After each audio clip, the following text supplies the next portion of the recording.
What's up guys, it's Richie Rich back yet again, and this time I'm giving you a review of the 1990s feature film Mo Better Blues. Be sure to check this.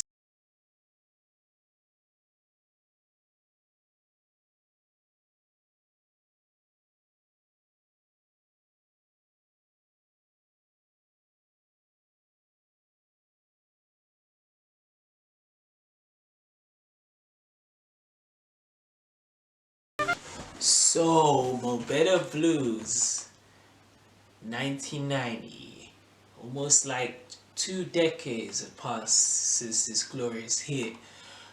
Made by the one and only, one of my favorite directors of all time, Mr. Spike Lee. And as we all know, he christened his movies like Mo Better Blues, like Jungle Fever, like Malcolm X. The list goes on and on, ladies and gentlemen, as a Spike Lee joint. Man, so yeah, Mo Better Blues, man. That came out in '99, starring Mr. Denzel Washington. At this time, this is a very if you want to call this came out in the time when I'd say Spike Lee was in his prime and his peak. He had just come off the cultural and phenomenal hit Do the Right Thing, which came out a year prior to this in 1989. After this came, Spike Lee made glorious hits such as Jungle Fever, Malcolm X, The Summer of Sam, Crooklyn, He Got Game. It went by this time, really within that 90s era, the early 90s, this is when Spike Lee was at his top notch, and what is very significant about this Mo Better Blues is that this is the first time Spike Lee and Denzel Washington actually collaborate together as first time as the director and the leading man actor, which is a cool thing because this was mainly the first time in the black cinema that you had a noble director and the main noble leading black man, Denzel Washington, working together. You'd seen it in other instances Tim Burton and Johnny Depp, Brad Pitt with maybe Fincher, but the man who directed Seven and Fight Club, like DiCaprio with James Cameron, you know what I mean? So, Arnold Schwarzenegger with James Cameron, so you had seen Hollywood using the directors working with their selected leading man. So this is the first time in the ethnic push that you had, top black director and top black actor, working together for the first time. So Mo Better Blues, this film is unlike Denzel Washington's other pieces Glory or Malcolm X. This is not really a period piece. This is set during the current time period, which was my favorite, which was the 90s. This came out in the 90s and it was set it was within that current time. Even in one of the scenes, Denzel Washington actually mentions Arsenio Hall. Because as I'll go into the story, Denzel Washington's he's an obsessed he's a musician. He plays the trumpet. I believe it's the trumpet. I don't know if it shows it there. Yeah. So he plays the trumpet since he's been a kid, there's early scenes in the start of the movie where, I believe Denzel's played Bleak, yeah, he's called Bleak. His parents when he was young, they were training him to become a great musician. So he couldn't even he had to sacrifice sometimes paying for kids, having a normal child life to become a great success, and it's really good. Way how they show how he is from a kid to an adult. It doesn't spend too much time with it. It just shows a quick instance. Then he's already an adult playing in these kind of jazz music clubs. So it's amazing. And where it is what I love is at this time, as I was saying, Spike Lee was his peak. Spike Lee was appearing in these films as you know, like not like a, he would play like a role, but he wasn't like the major role, but he was playing a character within his own films, you know, as he did. Do the Right Thing, he was the main character, but like, you know, in this, in Jungle Fever, and a lot of other films, you know, he always had an appearance, you know, so he plays like Denzel Washington's, you know, main friend. Very similar to how Spike Lee is in Malcolm X, you know, used there as like, you know, Denzel Washington's main buddy. It's very similar to this, you know. Like what what the film like mainly you know entails is like Denzel Washington's like how can I say, he's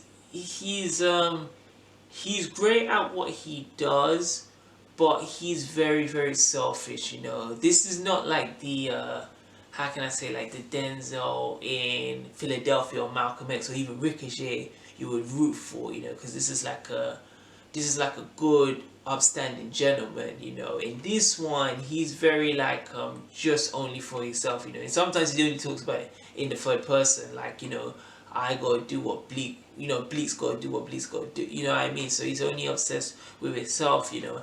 And this like mainly causes like dysfunction with like the people he's surrounded with, you know, because I'll touch on the other supporting characters, main ones. So you have Wesley Snipes playing Shadow, you know. This is before Wesley Snipes I to be honest, I think this is probably the maybe the first time like you see Wesley Snipes in a, you know, like a hit film. You know, he had other films in the 80s. I think he was in the Wildcats film, and you know, he played in the Michael Jackson Bad music video, which I think was in the late 80s. You know, but like you know, where Wesley Snipes really kicked off, you know, like kicked into the screens was like, you know, White Man Can't Jump, obviously New Jack City, you know, and then like, you know, he had these like you know, the martial arts films, like, you know, the Rising Sun, Passenger 57, you know. Then he went on later to do like Blade and that, you know what I mean. So that was later on, but in the early 90s this was the like real kind of first time you see like then you know, Wesley Snipes, you know. And I, like I've always said, you know, a lot of people forget that as good as Wesley Snipes is as a martial artist, he's a great actor. He's so believable when he's in his roles, you know. Like some people don't understand, like at this time where Denzel Washington was the main, you know, like you know, the main Hollywood like black actor, you know, Wesley Snipes was there. Maybe he was a close second, you know, like, you know, some people do not understand how big he was. Like, you know, when Demolition Man hit and he was facing Stallone, you know, Wesley Snipes was basically probably like how Jason Statham is now, you know. Maybe Wesley Snipes was even bigger than that, you know. He's a certified G. He's in that. Also, I forgot the name of the name's actor. I think but he's most notable for you know, playing Gus Fring in the Breaking Bad TV series. He also appears in a lot of like, you know, Spike Lee's films. You know, he appears as one of the in the music group because he has a band. You know, Denzel Washington playing Bleak. You know, he's got a band of musical performance. You know, of like, you know, Wesley Snipes. You know, the actor playing Gus Fring, and then two other like other like actors inside the group, you know. So they play like every night, you know, in this kind of like jazz kind of like nightclub, you know. So it's really cool. So like with going back to like, you know, Denzel Washington and Bleak, from the early beginning he's trapped in a situation of, not really trapped because again it's his like on do it. He has basically two goals, friends, you know, and they both know that Denzel's with the other girl. You know what I mean? Like one's played by Spike Lee's sister Jolie Lee, who also played Do the Right Thing, and the other one, Cynda Williams, the yellow titty, Clarke. You know, is his other girlfriend. You know what I mean? So you know what's really funny, and it's only how I got this now. They both it's kind of weird, like how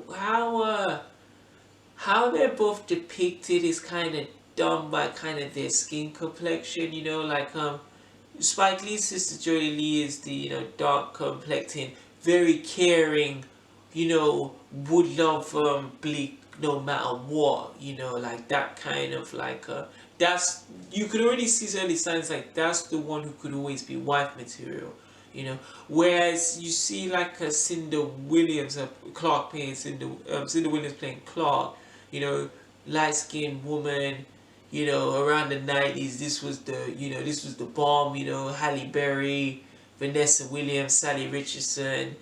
You could kind of see how Cindy Williams is like. She's more of just kind of the flirtatious one, like you never know what's gonna happen when your back's turned. You know what I mean? And Denzel juggles both of these goals, and he basically says like he can do this because it's a DICK thing, it's not like a love thing, he basically loves himself so much, so he uses these girls as entertainment because he basically considers himself the man. So he's like, well, if I'm the man, I'll be able to have the fruits of joy. As the film goes on, what happens is Spike Lee is he has like the situation of he keeps gambling because the band is really good, like they make performances and that, but John I believe it's John, I don't know if it's John Stewart, but the guy who plays Pino in Do the Right Thing, the Italian, yeah. He and another actor who plays in Jungle Fever, they're making what it is they're kind of like the managers of the clubs, so they're taking like the revenues, but they're not paying them like accordingly, because every time I think they pay like Spike Lee to pay the band, Spike Lee was always using it to gamble, and he was getting into that debt of like guys were coming in to just beat him just randomly on the street. One time I think he's riding a bike and they opened the door open shut and like Spike Lee flips over, and yeah, so like where like where you can see throughout the movie, and what I really love about it is like how Denzel's character and Wesley Snipes' character, they're butting heads from the beginning, like because Denzel is, he's his band and his group, he has to be the marquee player. Wesley Snipes doesn't feel it like that. He feels he can get out and make his own band and he can be the headliner. He feels he's just as good as Denzel. So they keep butting heads through the film. And what happens, during the later stages is, because like it gets out of control of Denzel, juggling, Cynthia Williams and Jodie Lee, having these two girls together, there's this great scene where Denzel's making love to both of the girls and he keeps seeing both of them and he calls them the name of the other girl, so they get angry and they're like, I don't need this SHIT. You know what I mean? So it's such a fabulous moment, and because of that, like at this time, once that happens and both the girls said no, I can't do this anymore, Denzel like tries to just cut off everybody, and Wesley Snipes finds the best time to go to Cynthia Williams, the fair skinned girl, and they end up hooking up, and it's kind of weird because Denzel gets so he gets so vexed with it because in many ways you can't blame her because like she loved Denzel and he was playing her, doing things. So when it happened to him, and the worst thing is he was with Wesley, who was like, he's kind of like, he didn't hate Wesley, but he was like his kind of rival.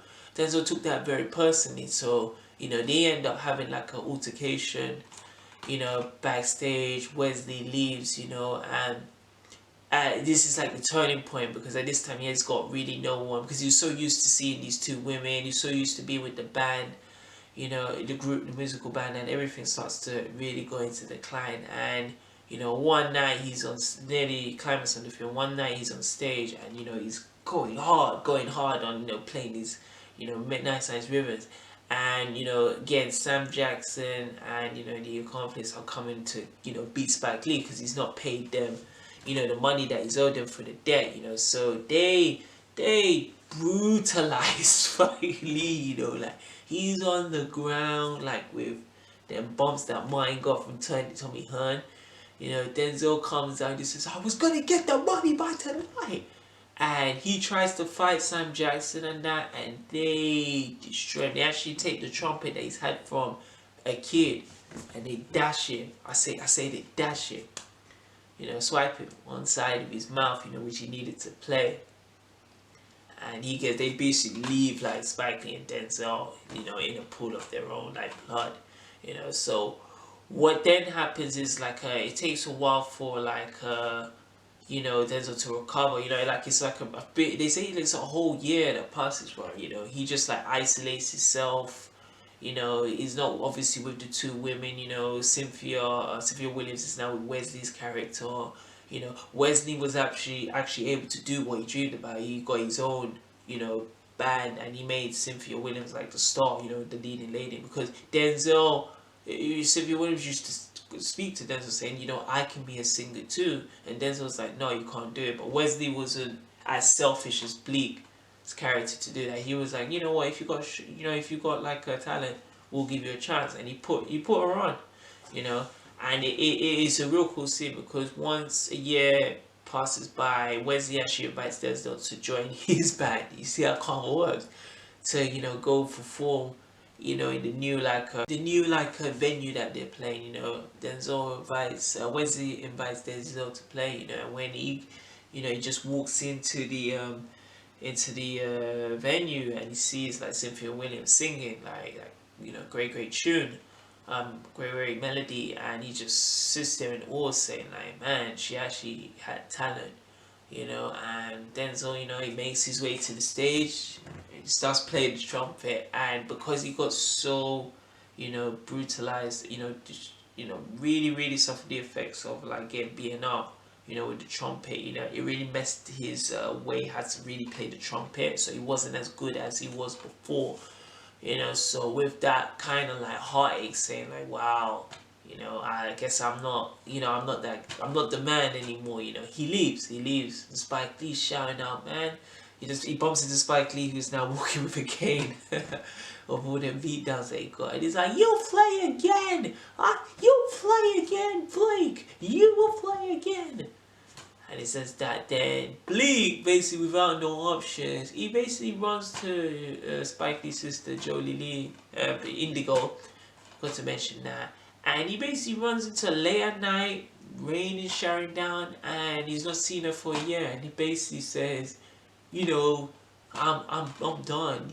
I need a baby. He basically kind of went to her as a last option, because how Indigo is always in this, she's always very caring. Like, I will always love you no matter what. So at this time, without option, he's just like, marry me, we'll have a family, and I can use what talent I have and pass it on to my offspring.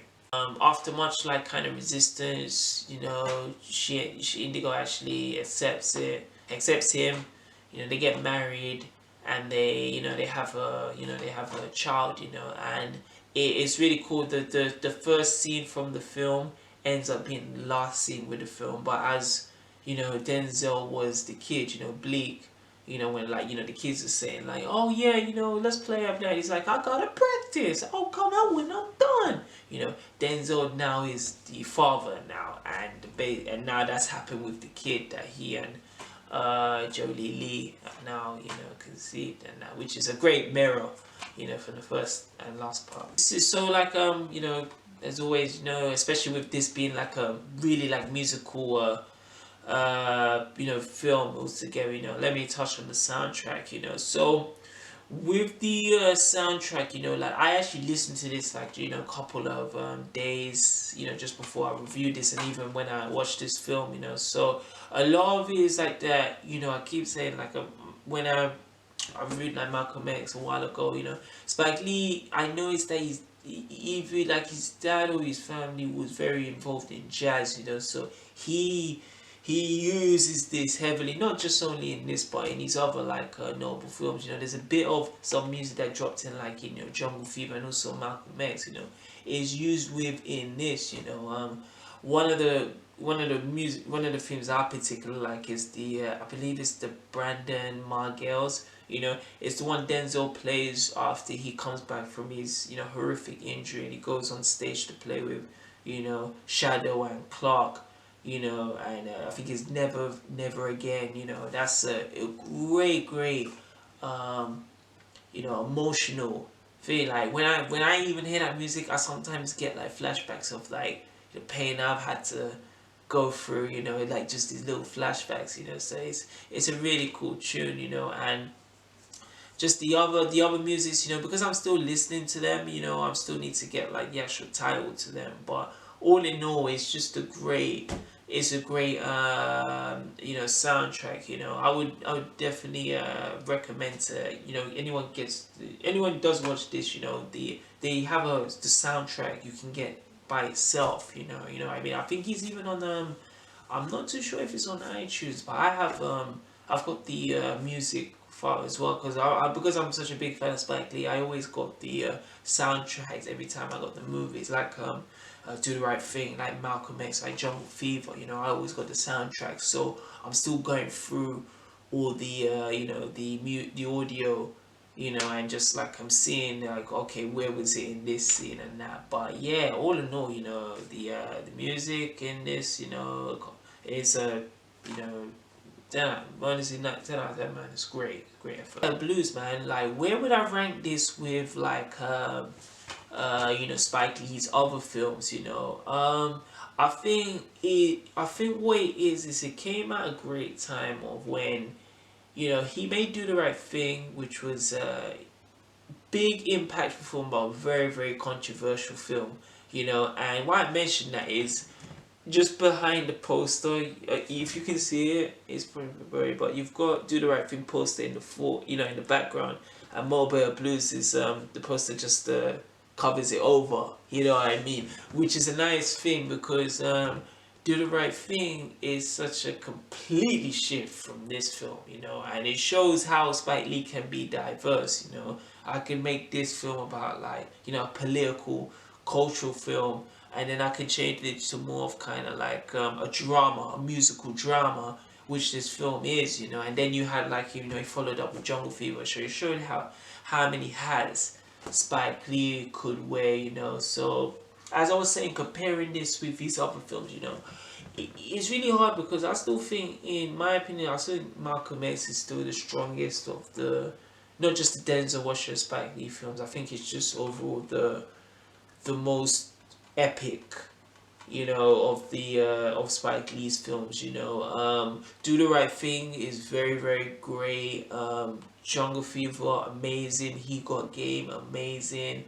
I would probably say like somewhere after there I would put this. You know, all the stuff that happens in this film was his own doing. You know, like you know, he didn't have, you know, again, some people do what you like, you know, whatever makes you happy. But you can kind of see from this film, it kind of reminds me what happens in that film with Jude Law with Alfie, of, you know, the guy who thinks he can get so much women, and then it comes to bite him in his ass, because he doesn't know that when he's doing that, he's actually crushing someone's feelings, you know. But they're so self-absorbed in themselves that it's just meant to enhance the ego of, like, you know, it's, like he says, you know, it's a DICK thing. Automatically with Denzel said that, I was like, man, I can't root for this guy, you know what I mean? And you can kind of see what happens to the end.